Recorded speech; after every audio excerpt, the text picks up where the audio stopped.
Hi guys, welcome back to my channel. నేను మీరేను. ఈరోజు ఎండు రొయ్యలు, బీరకాయ, కోడిగుడ్డు పాలు పోసి ఇగురు చేశాను. ఈ కూర ఆల్రెడీ ఇంతకు ముందే చేశాను.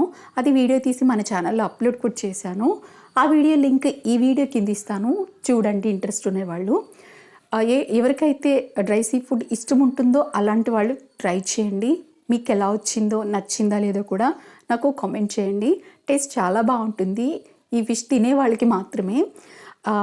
నేను ఏదైతే ఈ కర్రీ చేస్తానో అప్పుడు కొంచెం పప్పుచారు కానీ, రసం కానీ ఏదో ఒకటి చేస్తాను. ఈరోజైతే ఇలాంటి ఎండు చేపల్లోనే వేరేవో చేపలు తీసుకొచ్చారు. అవి చక్కగా నేను ఆయిల్లో ఫ్రై చేసి కరివేపాకు, కొత్తిమీర వేసాను. ఇది కూడా భలే బాగుండింది. ఫస్ట్ టైం ఇది ట్రై చేశాను. నాకైతే చాలా నచ్చింది. ఈ వీడియో మీ అందరికీ కూడా నచ్చింది అనుకుంటున్నాను. ప్లీజ్ నచ్చితే లైక్ చేసి నా ఛానల్కి సబ్స్క్రైబ్ అవ్వండి. పక్కనున్న బెల్ ఐకాన్ని ఆల్లో పెట్టుకోండి. Thanks for watching.